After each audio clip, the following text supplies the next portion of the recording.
예, 성도 여러분 안녕하십니까? 오늘은 4월 13일 월요일입니다.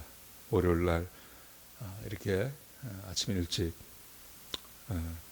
새벽 예배에 나오신 여러분들을 주의 이름으로 환영합니다. 오늘 말씀은 신명기로 돌아가서 신명기 5장 1절부터 11절까지 말씀을 같이 보시겠습니다. 제가 교독해 드리겠습니다. 모세가 온 이스라엘을 불러 그들에게 이르되 이스라엘아, 오늘 내가 너희의 귀에 말하는 규례와 법도를 듣고 그것을 배우며 지켜 행하라. 우리 하나님 여호와께서 호렙산에서 우리와 언약을 세웠나니 이 언약은 여호와께서 우리 조상들과 세우신 것이 아니요 오늘 여기 살아있는 곧 우리와 세우신 것이라. 여호와께서 산 위 불 가운데서 너희와 대면하여 말씀하시매 그때 너희가 불을 두려워하여 산에 오르지 못하므로 내가 여호와와 너희 중간에 서서 여호와의 말씀을 너희에게 전하였노라.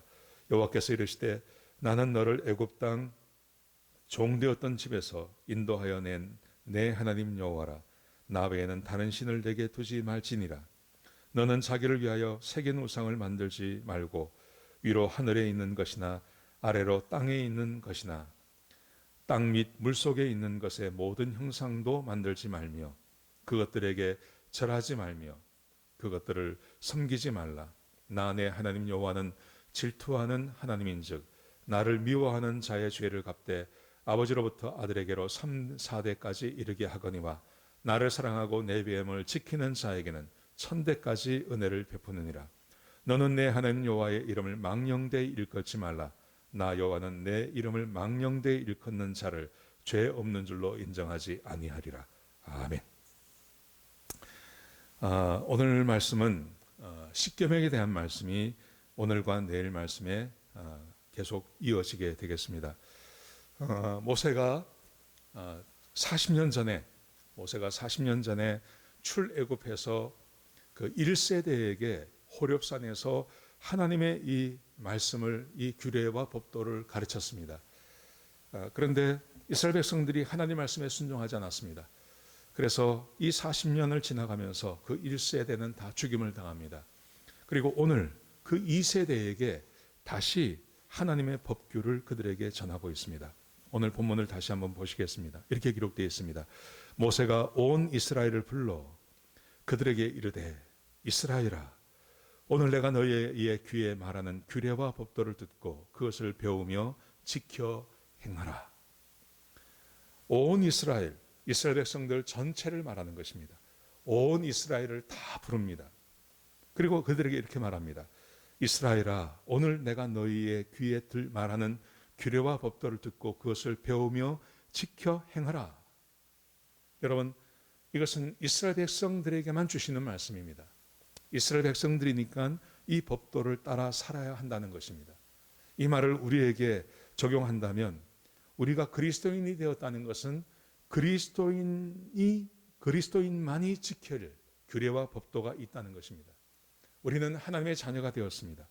우리는 하나님의 자녀가 되었기 때문에 하나님의 자녀로서 들어야 하고 배워야 하고 지켜야 하고 행해야 할 그런 법도가 우리 가운데 있다는 것입니다. 하나님께서는 이스라엘 백성들을 출애굽시킨 다음에 그들에게 하나님께서 똑같이 말씀하셨습니다. 출애굽기 19장에 보시면 이스라엘 백성들에게 그들을 출애굽시킨 다음에 호렙산에 왔을 때 그들에게 하나님께서 너희가 내 민족, 너희가 내 백성이 되고 내가 너희의 하나님이 되기 위해서는 반드시 내가 말하는 것을 지키고 내 언약을 지켜야 한다고 말씀하셨습니다. 그런데 하나님께서 이 말씀을 40년이 지난 다음에 이스라엘 백성들에게 다시 말씀하고 계시다는 것을 기억하셔야 됩니다. 자, 어떻게 말씀하시는지 한번 보세요. 굉장히 중요한 말씀을 하십니다. 2절에 보시면요. 우리 하나님 여호와께서 호렙산에서 우리와 언약을 세웠나니 이 언약은 여호와께서 우리 조상들과 세운 것이 아니요 오늘 여기 살아있는 곧 우리와 세운 것이라. 모세가 좀 이상한 말을 합니다. 40년 전에 호렙산은 40년 전에 있었던 사건입니다. 그런데 그때 누구와 언약을 맺었냐 하면 분명히 조상들과 맺었습니다. 이 사람들보다 한 세대 앞선 그의 아버지, 어머니, 할아버지, 할머니들과 세웠습니다. 그런데 오늘 오늘 이 본문에서 모세는 우리 조상들과 세운 것이 아니고 오늘 여기 살아있는 우리와 맺었다고 그렇게 말을 합니다. 왜 이렇게 말을 할까요? 이것은 모세가 백성들에게 강조하기 위해서 이렇게 말하는 게 아닙니다. 이렇게 말하는 게 아니라 출애굽기 19장을 보면 19장 6절의 말씀, 5절과 6절의 말씀에 보시면 하나님께서 실제로 그렇게 말씀하십니다. 하나님께서 어떻게 말씀을 하시냐면 이렇게 말씀하십니다. 이스라엘 자손 모든 세대를 향하여 언약을 맺는다고 말씀하십니다. 어떤 특별한 어떤 이스라엘 백성들 가운데 어떤 어른들과만 맺은 게 아니라 하나님은 이스라엘 모든 세대와, 그러니까 모든 세대 안에는 앞으로 태어날 사람들도 포함이 되는 것입니다. 그 사람들과 언약을 맺었다고 하나님께서 말씀하십니다. 그러므로 모세가 40년 전에 맺은 그 언약을 오늘 다시 말하면서 오늘 살아있는 세대, 우리에게 말씀하신 거라는 것은 옳은 말씀입니다. 사랑하신 성도 여러분, 그러므로 우리가 한 가지 얻을 수 있는 교훈은 하나님께서는 과거에 말씀하신 것이 아니라 하나님은 지금도 우리에게도 말씀하신다는 것입니다. 하나님의 말씀은 과거의 사람들만 주신 게 아니고 내가 처음 하나님을 믿었을 때 그때 말씀하신 게 아니라 하나님은 지금도 우리에게 여전히 말씀하고 계시다는 것을 기억하셔야 됩니다. 자, 보십시오. 하나님께서 어떻게 말씀하시는지 보십시오. 5장 4절에 보시면 여호와께서 산 미 불가운데서 너희와 대면하여 말씀하시매, 분명히 이것은 조상들과 했습니다. 그런데 하나님이 너희와 했다고 말씀하십니다. 그때 너희가 불을 두려워하여 산에 오르지 못하므로 내가 여호와와 너희 중간에 서서 여호와의 말씀을 너희에게 전하였노라. 조상들과 한 것이죠. 근데 조상들과 한 것을 조상이라고 말하지 않고 하나님께서 하셨다고 말씀하십니다. 여호와께서 이르시되 나는 너를 애굽 땅 종되었던 집에서 인도하여 낸 내 하나님 여호와라. 하나님과 언약을 맺으면서 하나님과 언약을 맺을 때 매우 중요한 것이 있습니다. 나와 언약을 맺는 그 하나님이 누구냐 하는 것입니다. 오늘 본문에서 이렇게 말합니다. 여호와께서 이르시되 나는 너를 애굽 땅 종되었던 집에서 인도하여 낸 하나님 여호와라. 모세가 지금 하나님이 어떤 분인지를 먼저 말합니다. 근데 출애굽기 보면 똑같습니다. 출애굽기에 봐도 출애굽기 19장을 봐도 하나님께서 그렇게 말씀하십니다. 나는 너희를 종되었던 그 애굽에서 너희를 구원해낸 너희 하나님이다. 이렇게 말씀하십니다. 여러분, 하나님께서 왜 그렇게 말씀하실까요? 하나님의 능력과 하나님의 그 전능하심이 얼마나 큰지를 이스라엘 백성들에게 기대하라는 것입니다. 하나님은 400년 노예 생활하던 이스라엘 백성들을 구원해 주셨습니다. 그들이 자유를 간절히 구했습니다. 그런데 그 자유를 얻을 수 있는 방법이 없었습니다. 모세도 한번 해보려고 하다가 실패하지 않았습니까? 그런데 하나님께서 등장하셔서 그 불가능한 일을 가능하게 해주셨습니다. 10가지 재앙을 보여주셨고 홍해를 가르게 하셨고 물을 주셨고 낮에는 구름 기둥으로 밤에는 불 기둥으로 그들을 인도해 주셨고 아침마다 만나를 내려주셨고 하나님이 아니면 할 수 없는 그 역사를 그들에게 보여주셨습니다. 왜 그렇게 하셨을까요? 하나님을 믿고 하나님을 의지하고 그 하나님께서 말씀하신 대로 사는 것이 인생을 유지할 수 있는 유일한 방법임을 이 백성들에게 가르치기 위해서입니다. 자, 이 이스라엘 백성들에게 모세는 이것을 다시 가르치는 겁니다. 하나님이 지난 40년 동안 이 광야 생활에서 부족함이 없게 하셨고 이스라엘 백성들이 하나님 말씀에 이 40년 동안 순종하지 않았습니까? 순종하고 따라갈 때 하나님께서 함께 동행해 주셨으며 전쟁에서 이기게 해주셨고 한 번도 지지 않게 하시고 부족함이 없도록 해주셨다는 것을 기억하게 하는 것입니다. 이 말의 의미는 하나님 말씀에 순종만 하면 하나님께서 그들을 책임져 주신다는 말씀입니다. 그러므로 지금부터 십계명을 말하는데 이 십계명을 지키라는 말씀입니다. 먼저 오늘 말씀해 보시면 세 가지를 말씀하십니다. 자, 첫 번째 보세요. 5장 7절에 보시면 나 외에는 다른 신들을 내게 두지 말지니라. 나 외에 다른 신을 섬기지 말라.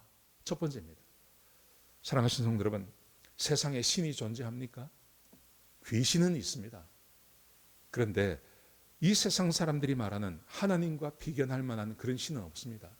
신은 오직 하나님 한 분밖에 없습니다. 그러므로 다른 신을 두지 말라고 말씀하십니다. 우리의 인생을 책임져 주고 하나님처럼 능력을 행하시며 하나님처럼 우리를 사랑하시며 하나님처럼 우리의 염려를, 우리의 미래를 염려하시며 하나님처럼 우리를 인도하실 수 있는 신은 없습니다. 귀신은 있습니다. 근데 그 귀신은 하나님의 손 앞 위에 있습니다. 그러므로 하나님만 섬겨야 하는 것입니다. 그래서 하나님께서 명령하십니다. 다른 신 섬기지 마라. 두 번째로 보십시오. 8절에 보시면 너는 자기를 위하여 새긴 우상을 만들지 말고 위로 하늘에 있는 것이나 아래 땅에 있는 것이나 땅 및 물속에 있는 것의 어떤 형상도 만들지 말며 그것들에게 절하지 말며 그것들을 섬기지 말라. 나 내 하나님 여호와는 질투하는 하나님인즉 하나님께서 우리를 사랑하신다는 겁니다. 우리를 사랑하시기 때문에 질투하십니다. 그래서 우리가 하나님을 섬기지 않고 우상을 섬기면 이렇게 말씀하세요. 나를 미워하는 자의 죄를 갚되 아버지로부터 아들에게 3, 4대까지 이르게 하거니와 나를 사랑하고 내 계명을 지키는 자에게는 1000대까지 은혜를 베푸느니라. 여러분, 이런 약속이 어디 있습니까? 이렇게 좋은 약속이 어디 있습니까? 복잡한 것도 아니고요. 우상을 섬기지 않기만 하면 하나님께서 우리를 1000대까지 은혜를 베풀어 주시겠다고 약속하고 계신 것입니다. 우리가 신명기 4장을 봤는데 그 신명기 4장에서 하나님께서 예언을 하지 않습니까? 예언. 너희가 우상을 섬기게 되면 너희는 멸망하게 되고 속히 망하게 되고 그리고 열방으로 세상 곳곳으로 너희는 쫓겨가게 될 것이다. 그러시면서 하나님께서 이렇게 말씀하십니다. 신명기 4장 28절에 보시면 너희는 거기서 사람의 손으로 만든 바 보지도 못하며 듣지도 못하며 먹지도 못하며 냄새도 맡지 못하는 목석의 신을 섬기리라. 우상을 섬기다가 그것 때문에 하나님께서 진노하셔서 세상으로 쫓아내시는데 그 쫓겨간 세상에서도 뭔지를 모르고 거기서 우상을 섬긴다는 것입니다. 그런데 문제는 쫓겨간 곳에서 기도하고 하나님께 간구할 때 이 우상에게 기도할 때는 자기의 형편이 좋아지기를 위해서 기도하지 않습니까? 섬기지 않습니까? 그런데 우상이라는 것은 보지도 못하고 듣지도 못하고 냄새도 못 맡고 말도 못합니다. 그러니 아무리 기도해도 기도에 응답이 없다는 것입니다. 그러면서 하나님께서 말씀하십니다. 29절에 보시면 신명기 4장 29절에 보시면 그러나 내가 거기서 내 하나님 여호와를 찾게 되리니 우상을 섬기다가 그 우상이 자기에게 어떤 기도의 응답도 하지 못한다는 것을 경험으로 알게 되고 결국은 하나님께서 보내신 선지자의 말을 듣고 그게 다니엘입니다. 그게 느헤미야입니다. 그게 에스겔입니다. 그런 사람들의 말을 듣고 하나님을 다시 찾게 되고 하나님께 기도하게 되고 그 하나님께서 약속하신 대로 다시 돌아오게 하신다는 것입니다. 우상은 백해무익한 것입니다. 어떤 우상도 섬기지 마십시오. 별도 믿지 마십시오. 꿈도 믿지 마십시오. 여러분의 조상의 묘자리도 믿지 마십시오. 풍수지리설 믿지 마십시오. 사람이 타고난다는 사주팔자 믿지 마십시오. 어떤 것도 믿지 마십시오. 하나님 외에 섬기는 것, 믿게 되는 것, 그것을 우상이라고 말하는 겁니다. 사람이 꼭 만들어 놓은 것만 우상이 아니라 하나님 외의 것을 믿는 것을 우상이라고 하는 것입니다. 어떤 것도 믿지 마십시오. 그것이 우리를 망하게 하는 것입니다. 세 번째로 보십시오. 이렇게 말씀하십니다. 5장 11절에 보시면 십계명 세 번째, 너는 내 하나님 여호와의 이름을 망령되이 일컫지 말라. 나 여호와는 내 이름을 망령되이 일컫는 자를 죄 없는 줄로 인정하지 아니하리라. 부정의 부정입니다. 이중부정입니다. 강조하고 있는 것입니다. 하나님의 이름을 망령되이 일컬으면 반드시 죄에 대한 대가를 치르겠다는 것입니다.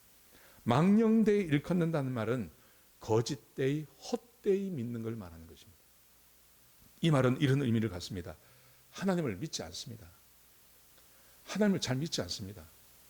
그런데 사람들 앞에 서서 내가 마치 하나님을 믿는 것처럼 말하는 것입니다.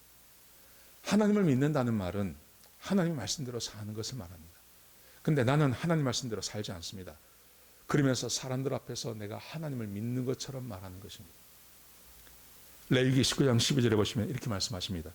너희는 내 이름으로 거짓 맹세함으로 내 하나님의 이름을 욕되게 하지 말라. 나는 여호와이니라. 하나님의 이름으로 거짓 맹세하는 것, 하나님 믿지 않습니다. 근데 마치 하나님을 믿는 것처럼 말하는 것, 그것을 하나님의 이름을 망령되이 일컫는 것을 말하는 것입니다. 반대의 의미가 있습니다. 예레미야 4장 2절에 보시면 하나님의 이름을 믿는다는 것은 이런 것을 말하는 겁니다. 네가 진실과 정의와 공의로 여호와의 삶을 두고 맹세하며,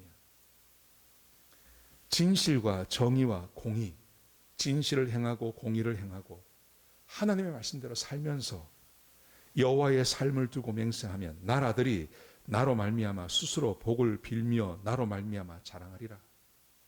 하나님의 말씀대로 살면서 그 하나님을 믿고 의지하면 하나님께서 응답해 주신다는 그런 의미가 있습니다.